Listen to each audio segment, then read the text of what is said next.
Hello बच्चों। और कैसे हैं सब? बढ़िया, मजे में? तो बढ़िया पढ़ाई पढ़ाई लिखाई चल रही है। तो आप लोगों का मेरे इस चैनल पे स्वागत है। और मुझे बहुत खुशी हो रही है कि आपको केमिस्ट्री समझ में आ रही है और आप केमिस्ट्री का पूरा आनंद ले रहे हैं। ठीक है बच्चों, तो हम लोग इस समय क्लास 10th का मेटल और नॉन मेटल चैप्टर नंबर 3 का वीडियोस जो है बन रहा है, इस समय चल रहा है। और आज है लेक्चर नंबर 4। आज है हमारा लेक्चर नंबर 4 और 3 वीडियोस, लेक्चर 1, लेक्चर 2 और लेक्चर 3 पहले जो है बन चुकी हैं। और अगर जो लोग इसको नहीं देखे हैं इसको जरूर देखिए, क्योंकि एक से दूसरा कड़ी जुड़ा हुआ होता है। ठीक है बच्चों, आज हम लोग लेक्चर नंबर 4 करेंगे। और बेसिकली आज जो है लेक्चर नंबर 4 जो है नॉन मेटल के केमिकल प्रॉपर्टीज के ऊपर हम लोग बात करेंगे। किस पे बात करेंगे हम लोग? नॉन मेटल के केमिकल प्रॉपर्टीज पे। Chemical properties of non metals. इसके पहले की बातें सब प्रीवियस वीडियोस में बातें हो चुकी हैं। ठीक है बच्चों, तो बिल्कुल समय को ना बर्बाद करते हुए हम लोग आगे बढ़ते हैं। और अगर आप मेरे चैनल पे पहली बार आए हुए हैं तो यस, लाइक और सब्सक्राइब करने की मत भूलिएगा। और चलते हैं हम लोग आगे। तो बच्चों, हम लोगों को आगे बढ़ना है। हम लोग ये यहाँ तक हो चुका है। एक्वारिया, ये सब सारी चीजें हो चुकी हैं। ये नॉन मेटल की physical properties, chemical properties of non metals. Yes बच्चों, chemical properties of non metal पे बात करते हैं। तो सबसे पहले नॉन मेटल होता क्या है? नॉन मेटल्स क्या होते हैं? Non metals elements which have tendency to gain electron,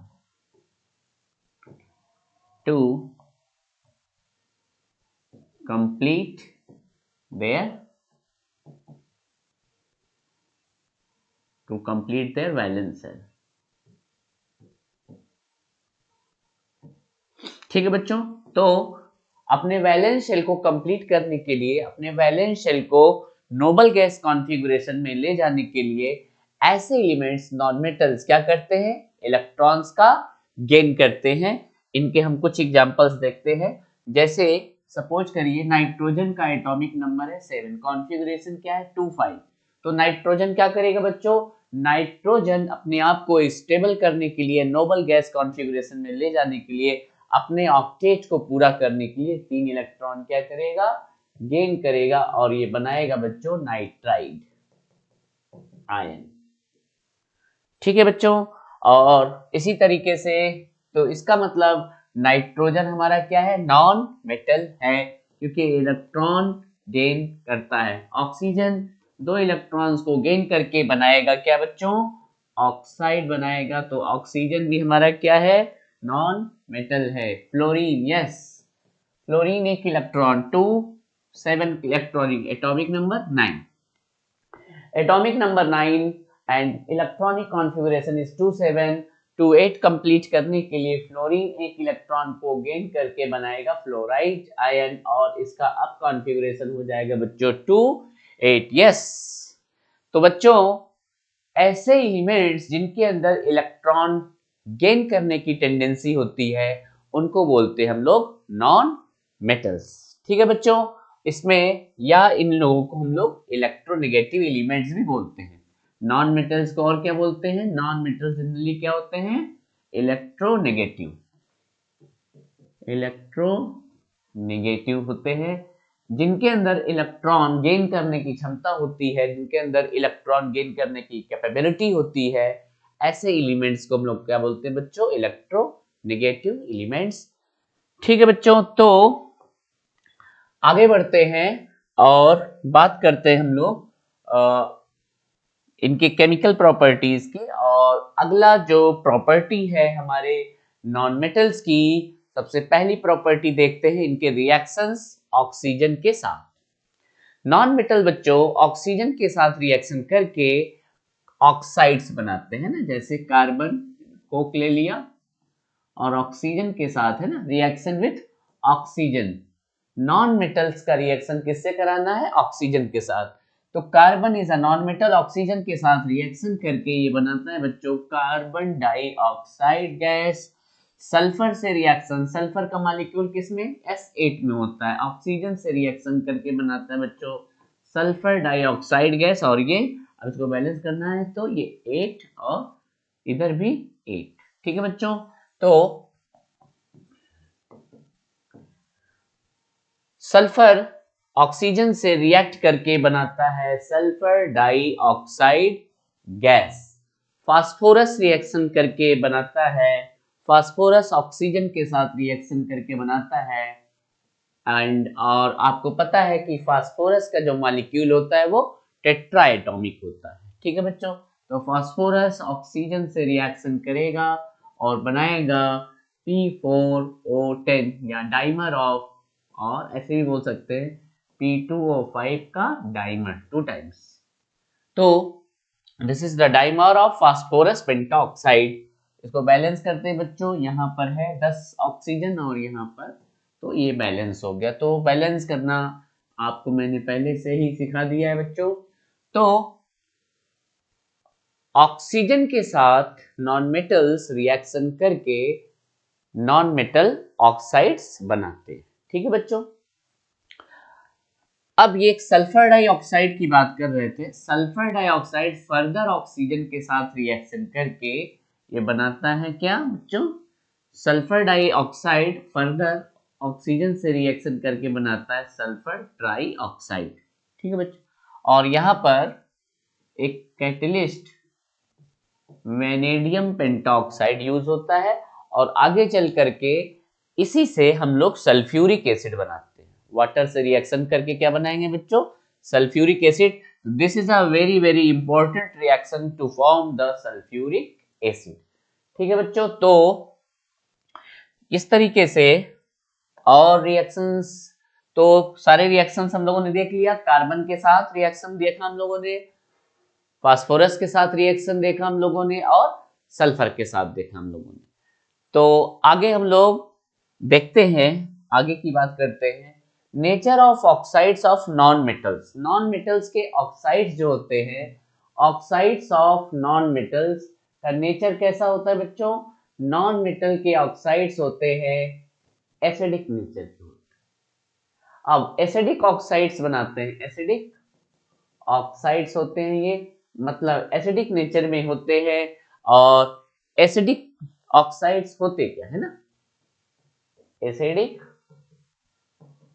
oxides किनको हम लोग बोलेंगे एसिडिक ऑक्साइड्स, किनको बोलेंगे बेसिक ऑक्साइड्स, और किनको बोलेंगे हम लोग एम्फोटेरिक ऑक्साइड्स। ठीक है बच्चों, तो एसिडिक ऑक्साइड्स क्या होते हैं? Oxides which react with water form acid। ठीक है बच्चों, तो ऐसे ऑक्साइड्स जो वाटर के साथ रिएक्शन करके फॉर्म एसिड, जो ऐसे ऑक्साइड्स जो वाटर के साथ रिएक्शन करके एसिड बनाते हैं उनको हम लोग बोलते हैं एसिडिक ऑक्साइड। और इनका पीएच होता है, एक्वस सॉल्यूशन का पीएच इज लेस देन 7। तो पीएच 7 से कम, इसका मतलब वो किस नेचर के हैं? एसिडिक नेचर में है। तो ठीक है बच्चों, तो इसके हम लोग एग्जांपल्स देख लेते हैं। रिएक्शन विथ एसिड तो अलग टॉपिक है, अभी हम लोग कर रहे थे एसिडिक ऑक्साइड्स। तो अगर हम प्रूफ करें कि हाँ भाई ठीक है कि ये नॉन मेटल के ऑक्साइड्स वाटर के साथ रिएक्शन करके एसिड देंगे, तब हम मानेंगे कि ये, तो CO2 वाटर के साथ रिएक्शन करके बनाता है बच्चों H2CO3, इसको बोलते हैं carbonic acid. Carbonic acid acid. तो ऐसा ऑक्साइड जो वाटर के साथ रिएक्शन करके एसिड देता है, ऐसे ऑक्साइड्स को बोलते हैं एसिडिक ऑक्साइड। तो कई बार क्वेश्चन आया हुआ है कि कार्बन डाइऑक्साइड किस तरीके का एसिड है, एसिडिक ऑक्साइड है ना, किस तरीके का क्या नेचर है इसका, तो एसिडिक ऑक्साइड है या बेसिक ऑक्साइड है, तो carbon dioxide is a acidic oxide. Sulphur dioxide की बात करें तो सल्फर डाइऑक्साइड वाटर से रिएक्शन करके बनाता है H2SO3, sulphurous acid. Sulphurous acid, sulphurous acid, तो एसिड बन रहा है। तो ऐसा ऑक्साइड जो वाटर के साथ रिएक्शन करके एसिड देता है, ऐसे ऑक्साइड को बोलते हैं हम लोग एसिडिक ऑक्साइड। इसी तरीके से बच्चों फास्फोरस ऑक्साइड P4O10, ठीक, this is the dimer of phosphorus pentoxide, है ना, क्योंकि फास्फोरस की वैलेंसी क्या होती है बच्चों 5 होती है और ऑक्सीजन की वैलेंसी 2 होती है, तो बनता है ये P2O5 और ये P2O5 का डाइमर बनता है, तो ये बना लेता है P4O10। ये वाटर के साथ रिएक्शन करके बच्चों बनाता है H3PO4, phosphoric acid, phosphoric acid. और रिएक्शन को हम लोग बैलेंस कर लेंगे, कोई दिक्कत वाली बात नहीं है, बैलेंसिंग कर सकते हैं हम लोग, तो वहां पर 4 लग देंगे, ठीक। और ये हमारा बैलेंस हो गया। अब ऑक्सीजन कितना चाहिए, देखिए इधर 4 4 जा 16, 16 10 इधर है तो 6 इधर दे दिया जाए, 6 दूनी 12 और 4 के 12 हो गया, ठीक, ओके। तो दिस इज द, तो यहां से क्या मिल रहा है बच्चों, हमको एसिड मिल रहा है, तो P4 फास्फोरस का भी ऑक्साइड क्या होता है हमारा एसिडिक ऑक्साइड है, एसिडिक ऑक्साइड, ठीक है बच्चों। तो अभी हम लोगों ने देखा कि generally non metal oxides are, कह सकते हैं generally non metal oxides are कैसे होते हैं बच्चों, acidic in nature, acidic in nature except carbon monoxide और नाइट्रस ऑक्साइड। ये कैसे होते हैं बच्चों, ये होते हैं न्यूट्रल ऑक्साइड, ठीक। तो कार्बन मोनोऑक्साइड और नाइट्रस ऑक्साइड, इस नाइट्रस ऑक्साइड को हम लाफिंग गैस भी बोलते हैं ना, तो ये दोनों क्या है न्यूट्रल ऑक्साइड्स हैं। आगे बात करते हैं बच्चों रिएक्शन विथ एसिड्स। तो जनरली जो है नॉन मेटल्स डाइल्यूट एसिड से रिएक्शन नहीं करते, ये रिएक्शन किससे करते हैं कॉन्सेंट्रेटेड एसिड से, और उनके ऑक्साइड्स है ना, नॉन मेटल्स के ऑक्साइड्स बनाते हैं। तो विद एसिड डाइल्यूट एसिड से रिएक्शन नहीं करते हैं, जबकि मेटल क्या करते थे डाइल्यूट एसिड से रिएक्शन करके, यहां पे हम लोग थोड़ा सा डिस्टिंग्विश करने की कोशिश करेंगे। मेटल क्या करता था डाइल्यूट एसिड से रिएक्शन करता था, रिएक्शन करता है और हाइड्रोजन गैस प्रोड्यूस करता था, रिएक्शन करता है और क्या निकालता था हाइड्रोजन गैस। जबकि यहां पर क्या है नॉन मेटल, ये नॉन मेटल्स क्या करेंगे डाइल्यूट एसिड से रिएक्शन नहीं करते हैं, ठीक है बच्चों। तो ये एक डिफरेंस है मेटल और नॉन मेटल्स के बीच में। नॉन मेटल्स एसिड के साथ रिएक्शन नहीं करते, डाइल्यूट एसिड के साथ, कॉन्सेंट्रेटेड एसिड के साथ ये रिएक्शन करते हैं। तो सल्फर का रिएक्शन बच्चों हम करवा रहे हैं ठीक है, H2SO4 या HCl के साथ करा दीजिए, H2SO4 के साथ कराते हैं तो ये कॉन्सेंट्रेटेड एसिड के साथ रिएक्शन करते हैं और ये सल्फर डाइऑक्साइड गैस देते हैं, लिबरेट करते हैं सल्फर डाइऑक्साइड। कुल मिला के ये ऑक्साइड्स बनाते हैं और वाटर मॉलिक्यूल्स लिबरेट होंगे।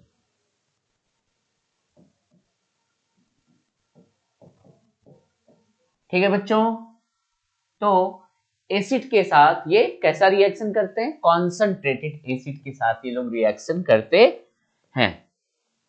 Reaction with chlorine, reaction with chlorine, तो क्लोरीन के साथ ये क्लोराइड बनाते हैं। क्लोरीन के साथ क्या बनाते हैं, क्लोराइड्स बनाते हैं। जैसे फास्फोरस के साथ क्लोरीन फास्फोरस पेंटाक्लोराइड बनाता है, फास्फोरस पेंटाक्लोराइड। तो बैलेंस कर लेते हैं, ये हो गया 4 5 जा 20 20 10 2। ठीक है बच्चों, तो यहाँ पर हीट की जरूरत पड़ेगी हमको।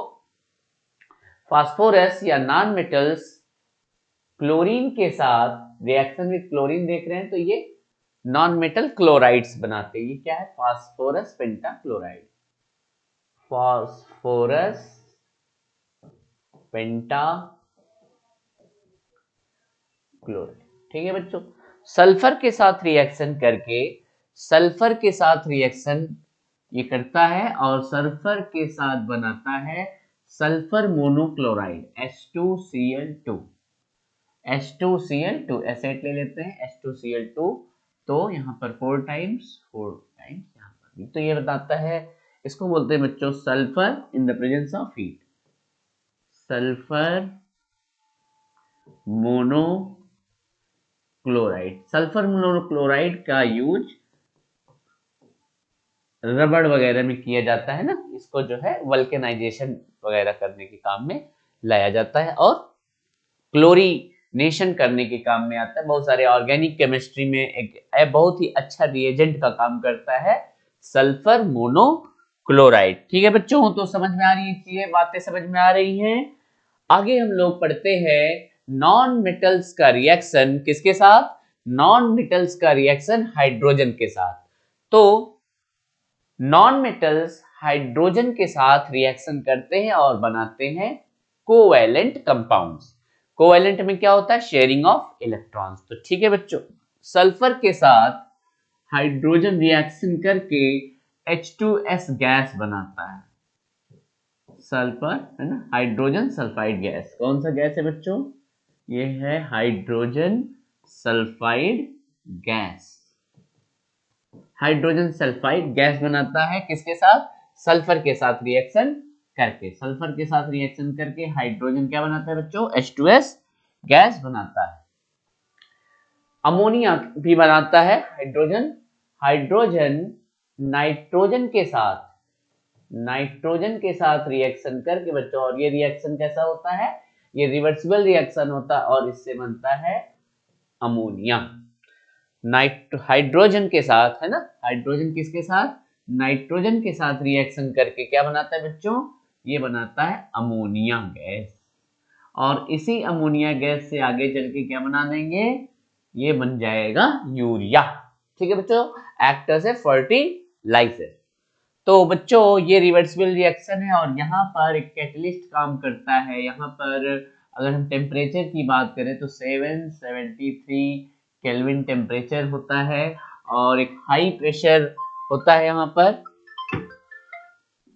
High pressure 2 atm pressure use होता है और यहाँ पर एक कैटलिस्ट यूज होता है आयरन, और यहाँ पर molybdenum as a promoter. Molybdenum क्या है बच्चों, यहाँ पर प्रमोटर।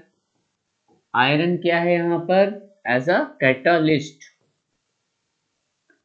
कैटलिस्ट, कैटलिस्ट क्या होता है, जो रिएक्शन के रेट को बढ़ा देता है। इसका मतलब इस रिएक्शन के रेट को बढ़ाएगा कौन, आयरन। और मोलिब्डेनम क्या होता है, प्रमोटर, जो कैटलिस्ट के भी रिएक्टिविटी को बढ़ा दे, जो कैटलिस्ट की एक्टिविटी को और इनहेंस कर दे, उसके एक्टिविटी को तेज कर देता है, उसको बोलते हैं हम प्रमोटर। ठीक है बच्चों, तो ये अमोनिया, बहुत सारे कंपाउंड्स बन रहे हैं देखिए नॉन मेटल से, तो बहुत सारे कंपाउंड्स बन रहे हैं नॉन मेटल से बच्चों। अब हम लोग एक बात पढ़ेंगे कि मेटल और नॉन मेटल के जो कंपाउंड्स बन रहे हैं उनमें क्या डिफरेंस है ना। तो इस टॉपिक पे हम लोग आते हैं कि difference between metal and non metals based on the chemical properties. Chemical properties के बेसिस पे, केमिकल प्रॉपर्टीज के बेसिस पे हम बताएंगे कि क्या डिफरेंस है। तो सबसे पहली प्रॉपर्टी हम देखते हैं बच्चों, नेचर ऑफ ऑक्साइड्स। यस, अब तो आपको भी काफी पता है बच्चों, काफी चीजें आप लोगों को याद हो गई है। तो चलिए बताइए, नेचर ऑफ ऑक्साइड्स। मेटल का जनरली ऑक्साइड्स क्या होते हैं, ये बेसिक नेचर में होते हैं। और अभी जैसे कि तुरंत मैंने अभी बताया था कि नॉन मेटल के जो ऑक्साइड्स होते हैं वो एसिडिक नेचर में होते हैं। इसमें एक्सेप्शनल केस क्या था बच्चों, कार्बन मोनोऑक्साइड और N2O। कैसा होता है बच्चों, ये न्यूट्रल होता है। इसमें जिंक ऑक्साइड और एल्युमिनियम ऑक्साइड Al2O3 ये कैसा होता है, ये होता है एम्फोटेरिक। कैसा होता है बच्चों, एम्फोटेरिक होता है। ठीक है बच्चों, तो ये चीजें एम्फोटेरिक ऑक्साइड्स है, बाकी जनरली कैसे होती हैं, बेसिक होती हैं। तो ये इनके केमिकल प्रॉपर्टीज में भी डिफरेंसेस आ रहे हैं।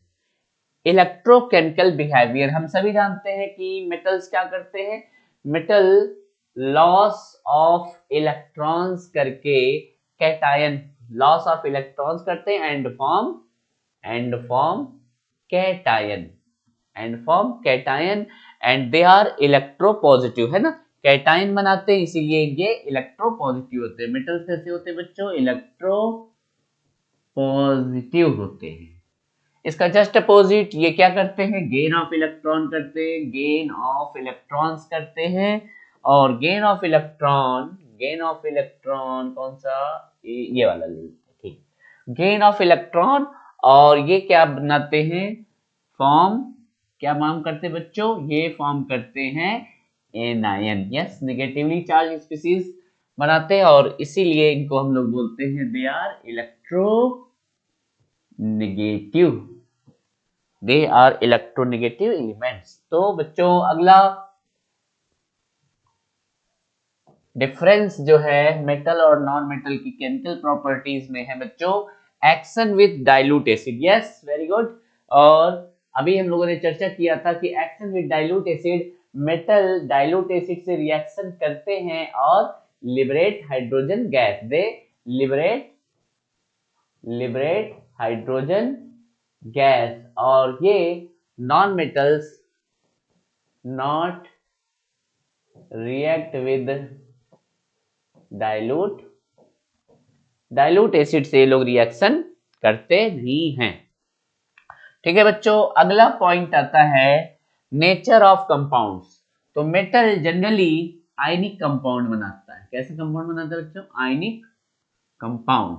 आयनिक कंपाउंड के बारे में अभी हम आगे चल के डिटेल में डिस्कस करेंगे। आयनिक कंपाउंड बनाता है और non metals generally covalent compounds बनाते हैं, कोवैलेंट कंपाउंड्स बनाते हैं। इनमें ट्रांसफर ऑफ इलेक्ट्रॉन होता है, कोवैलेंट में क्या होता है बच्चों, शेयरिंग ऑफ इलेक्ट्रॉन्स होते हैं। ठीक है बच्चों, और oxidising and reducing nature. Yes, metals जो है इलेक्ट्रॉन लॉस करते हैं तो they are reducing in nature,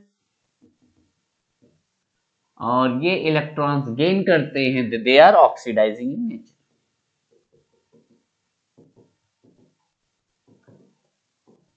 ठीक है बच्चों, तो इस तरीके से ये डिफरेंस हम लोगों ने बात किया, डिफरेंस की बात की हम लोग मेटल्स और नॉन मेटल्स के बीच में। ठीक है बच्चों, तो काफी चीजें समझ में आ रही हैं और नोट्स को बनाते चलिए और चीजों को, नोट्स को बनाते चलिए और बार बार रिवीजन करिए बच्चों। और केमिस्ट्री में रिवीजन की होती है सख्त जरूरत, क्योंकि अगर आप रिवीजन नहीं करेंगे तो फिर से जाएंगे भूल, चीजें ध्यान से उतर जाएंगी और फिर जो हमारा एम है नंबर लाना वो भी 100%, उसमें आप लोग पीछे हट जाएंगे। तो बच्चों बार बार रिवाइज करिए, नोट्स बनाइए, ये मेरी जो है आपसे रिक्वेस्ट है।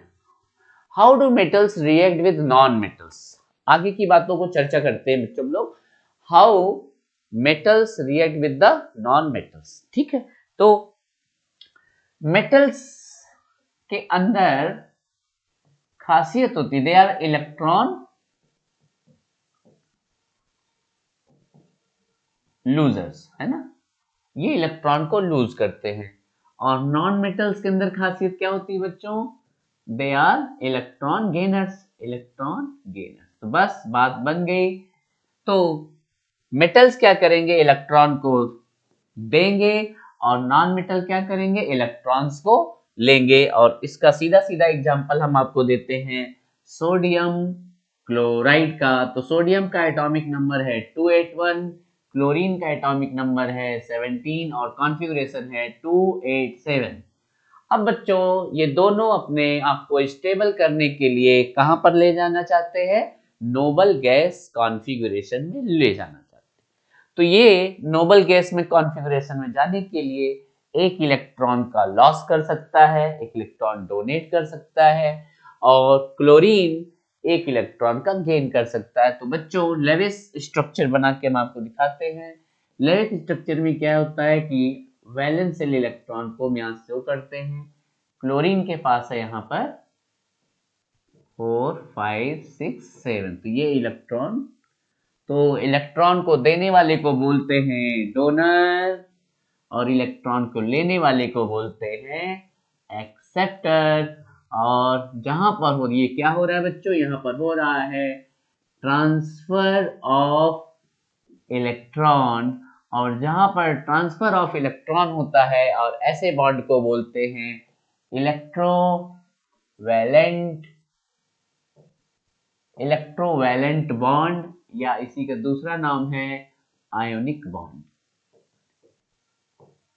जहां पर क्या हो रहा है बच्चों, ट्रांसफर ऑफ इलेक्ट्रॉन्स। तो इस इलेक्ट्रॉन को इसको देने के बाद सोडियम का कॉन्फ़िगरेशन हो गया है 2 8, पहले कितना था 281, इसका पहले कितना था 287। अब एक इलेक्ट्रॉन लेने के बाद क्या हो गया Cl माइनस 288। दोनों में बच्चों एक सोडियम के ऊपर इलेक्ट्रोपॉजिटिव चार्ज है, और क्लोरीन के ऊपर एक इलेक्ट्रोनेगेटिव चार्ज है। इन दोनों के बीच में एक अट्रैक्शन फोर्स काम करने लगेगा, और इस तरीके के जो बॉन्ड होते हैं उनको हम लोग बोलते हैं इलेक्ट्रोवैलेंट बॉन्ड और आयनिक बॉन्ड, और ऐसे कंपाउंड्स को बोलते हैं आयनिक कंपाउंड्स। ठीक है बच्चों, तो और भी एग्जांपल्स हम लोग देते हैं, है ना, और भी सारे एग्जांपल्स हैं हमारे पास, जैसे for example KF potassium fluoride, KF। तो पोटेशियम का एटॉमिक नंबर 19, और इसका इलेक्ट्रॉनिक कॉन्फ़िगरेशन है बच्चों 2881। फ्लोरीन का एटॉमिक नंबर है 9 और इलेक्ट्रॉनिक कॉन्फ़िगरेशन है 27। तो बच्चों ये देखिए पोटेशियम के पास आउटर सेल में एक इलेक्ट्रॉन है, और फ्लोरीन के पास आउटर सेल या वैलेंस सेल में 7 इलेक्ट्रॉन्स है ना, 3 7। यस, अब क्या होना चाहिए, दोनों अपने ऑक्टेट को कंप्लीट करने के लिए क्या करेगा, पोटेशियम इलेक्ट्रॉन को देगा, और फ्लोरीन के लिए क्या करेगा, एक इलेक्ट्रॉन को लेगा। तो ये पोटेशियम क्या है बच्चों, डोनर, फ्लोरीन क्या है, एक्सेप्टर और रिसीवर। तो यहां पर क्या बना, K प्लस और F माइनस, आयनिक कंपाउंड बन गया KF, और इनके दोनों के बीच में हो जाएगा क्या, एक इलेक्ट्रोस्टैटिक फोर्स, और इस बॉन्ड को बोलेंगे इलेक्ट्रोवैलेंट बॉन्ड। यस बच्चों, और ये जो कंपाउंड है, अब देखिए पोटेशियम का जो कॉन्फ़िगरेशन है वो हो गया है 288, नोबल गैस कॉन्फ़िगरेशन में आ गया, और फ्लोरीन का जो कॉन्फ़िगरेशन है वो हो गया है 28, ये भी नियान के इलेक्ट्रॉनिक कॉन्फ़िगरेशन में आ गया है। और भी कंपाउंड्स देखना चाहते हैं बच्चों, तो एक और देख लेते हैं, क्या देखना चाहते हैं, ठीक है MgCl2 देख। मैग्नीशियम का बच्चों एटॉमिक नंबर 12, इलेक्ट्रॉनिक कॉन्फ़िगरेशन कितना होता है 2 8 ठीक, तो मैग्नीशियम यहां लिख लेते हैं और इसके पास है 2 इलेक्ट्रॉन्स। क्लोरीन का एटॉमिक नंबर कितना होता है बच्चों? यस, क्लोरीन का एटॉमिक नंबर होता है 17, तो इसका इलेक्ट्रॉनिक कॉन्फ़िगरेशन 287 होता है। इसका मतलब क्लोरीन के पास 7 इलेक्ट्रॉन्स हैं। तो हम कंपाउंड्स देख रहे हैं मैग्नीशियम क्लोराइड MgCl2 में किस तरीके का बॉन्ड है। क्लोरीन इसके पास कितने हैं बच्चों? 7, 5 6 7। इस वाले क्लोरीन के पास भी 7, 3 4 5 6 7। अब मैग्नीशियम अपने नोबल गैस कॉन्फ़िगरेशन को गेट करने के लिए ये 2 इलेक्ट्रॉन क्या करेगा? डोनेट करेगा। एक तो इसको देगा और दूसरा ये वाला इलेक्ट्रॉन इसको देगा। तो क्या बनेगा बच्चों? ये बनेगा इस Cl पे माइनस चार्ज, इस Mg पे 2 प्लस चार्ज और इस Cl पे माइनस चार्ज, और इस कंपाउंड का नाम हो जाएगा बच्चों MgCl2। और इसमें किस तरीके का बॉन्ड है? तो बॉन्ड हम बोलेंगे इसमें कैसा बॉन्ड है बच्चों? आयनिक बॉन्ड और इलेक्ट्रोवैलेंट बॉन्ड। तो बच्चों इलेक्ट्रोवैलेंट बॉन्ड आपको समझ में आ रहा है। तो अब इनकी प्रॉपर्टीज को भी देख लें।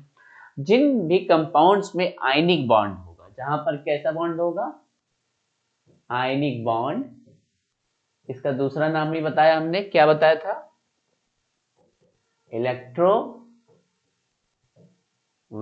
बॉन्ड। आयनिक बॉन्ड और इलेक्ट्रोवैलेंट बॉन्ड होगा। ऐसे कंपाउंड्स को बोलेंगे आयनिक कंपाउंड्स और इलेक्ट्रोवैलेंट कंपाउंड्स। आयनिक कंपाउंड्स बोलते हैं ऐसे कंपाउंड्स को, क्या बोलते हैं? आयनिक। क्यों बोलते हैं? क्योंकि इसमें आयंस होते हैं Na+Cl-। Ionic compounds. अब इनके कंपाउंड्स का नेचर कैसा होगा, है ना? इनके कंपाउंड्स का नेचर कैसा होगा, इसको समझने के लिए थोड़ा सा हम लोगों को थोड़ा ध्यान लगाना, फिर हमको रटना नहीं पड़ेगा, बहुत ही आराम से हम। देखो बच्चों, जैसे कि यहाँ पे हमने बताया कि एक कैटायन बनेगा और एक एनायन बनेगा। तो यहां पर एक electrostatic force of attraction, electrostatic force of attraction develop हो रहा है। और आप सभी को पता है कि जो ये इलेक्ट्रोस्टैटिक फोर्स ऑफ अट्रैक्शन होता है वो बहुत ही अच्छा खासा फोर्स होता है, ठीक ठाक सा फोर्स होता है। तो काफी मजबूत होगा। ये तो बात समझ में आ रही, काफी हार्ड टाइप की बातें हो सकती है। ज्यादा अट्रैक्शन फोर्स होगा तो हार्ड भी होंगे और इनका मेल्टिंग पॉइंट, बॉइलिंग पॉइंट भी क्या होगा? हाई होगा।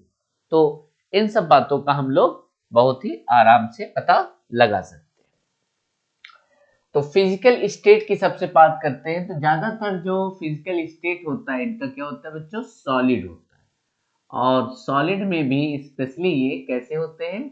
ये होते हैं क्रिस्टलाइन सॉलिड। क्रिस्टलाइन सॉलिड में इनके क्रिस्टल्स लैटिसेस होते हैं ना, इनके छोटे छोटे क्रिस्टल्स बनते हैं और वो उसी क्रिस्टल्स पे क्या होते हैं? बहुत ही कॉम्पैक्टली पैक्ड होते हैं। तो सॉलिड और क्रिस्टलाइन सॉलिड तरीके का इनका नेचर होता है।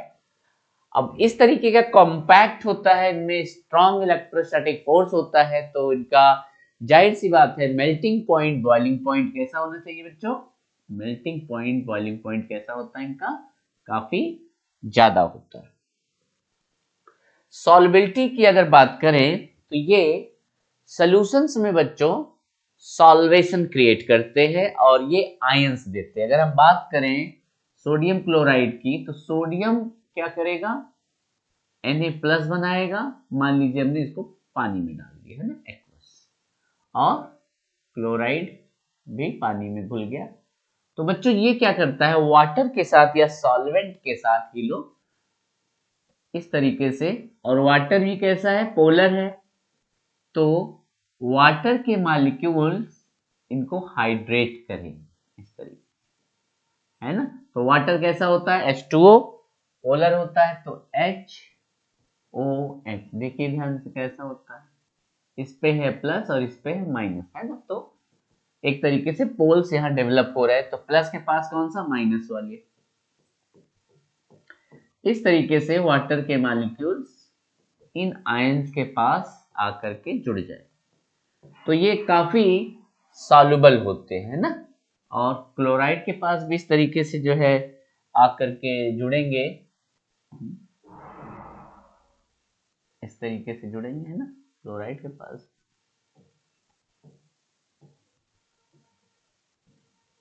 और अब क्लोराइड पे चूंकि माइनस है, तो यहाँ पे पहले कौन सा आएगा, प्लस वाला, जो पार्शियल पॉजिटिव चार्ज है वो क्लोराइड के पास आएगा। और इस तरीके से, तो कुल मिला के जो सॉल्वेंट, या स्पेशली अगर हम वाटर एज ए सॉल्वेंट की बात करें, तो ये सॉल्युबलाइज हो जाते हैं। तो ये हम कह सकते हैं कि ionic compounds are soluble, soluble होते हैं। इलेक्ट्रिकल कंडक्टिविटी की बात करते हैं, ठीक है बच्चों। तो अब इलेक्ट्रिकल कंडक्टिविटी में हम लोगों को थोड़ा सा अब ध्यान देना पड़ेगा, क्योंकि यहाँ पर 3 केसेस हो सकते हैं। इलेक्ट्रिकल कंडक्टिविटी, कंडक्टिविटी के लिए रिस्पॉन्सिबल क्या होता है, कंडक्टिविटी के लिए रिस्पॉन्सिबल होता है फ्री इलेक्ट्रॉन्स और फ्री आयन। आप सभी को पता है कि इन दो बातों का होना बहुत जरूरी है।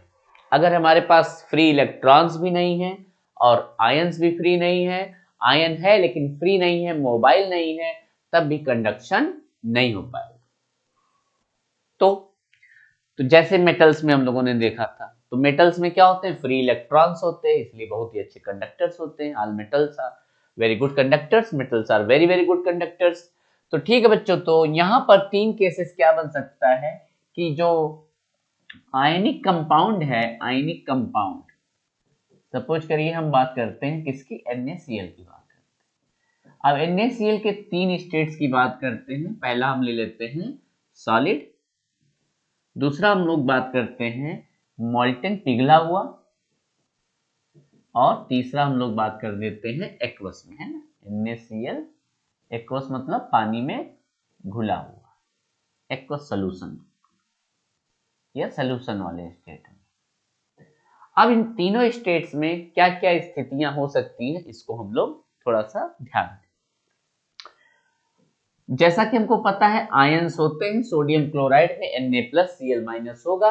तो बच्चों लेकिन सॉलिड स्टेट में यहाँ पर जो क्रिस्टल स्ट्रक्चर होगा, इनका जो क्रिस्टल स्ट्रक्चर होगा, इसमें सोडियम आयन और क्लोराइड आयन की जो स्थिति होगी वो होगी फिक्स होगी, है ना, फिक्स है ये। तो ये आयंस हैं तो जरूर, लेकिन इनके अंदर मोबिलिटी नहीं है ना। ये कैटायन एनायन हैं, लेकिन इनके अंदर क्या नहीं है, मोबिलिटी नहीं है, मोबिलिटी नहीं है। मोबिलिटी ना होने की वजह से आयंस का मोबाइलाइजेशन नहीं हो पाएगा, तो कंडक्शन भी नहीं हो पाएगा। तो ये नॉन कंडक्टर है। तो सॉलिड में क्या होते हैं, ये नॉन कंडक्टर होते हैं, सॉलिड में नॉन कंडक्टर, ठीक है बच्चों। और मॉल्टन स्टेट में, क्योंकि अब ये मॉल्टन हो गए हैं, पिघल गए हैं, तो अब इसमें मोबिलिटी आ चुकी है, इसमें मोबिलिटी है, आयंस की मोबिलिटी है। तो ये क्या कहते हैं बच्चों, ये है हमारे कंडक्टर।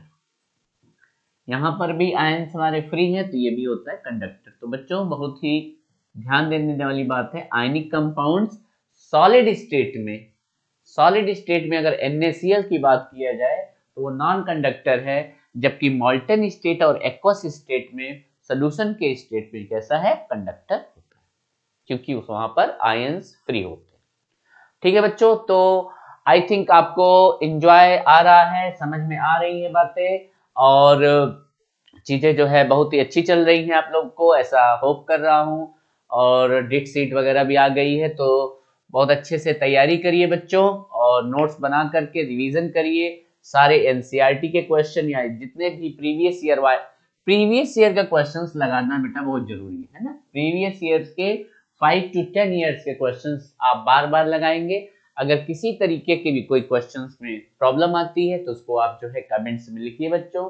मैं आपके कमेंट को पढ़ता हूं और देखता हूं कि उसमें क्या प्रॉब्लम आ रही है, तो मैं उसके लिए अलग से आपको लाइव क्लास भी ले सकता हूं या हम आपको वीडियो बना करके दे देंगे। ठीक है बच्चों, तो हंसते रहिए, मुस्कुराते रहिए और बराबर पढ़ाई करते रहिए, खुश रहिए। ठीक है बच्चों, तब तक के लिए बाय बाय।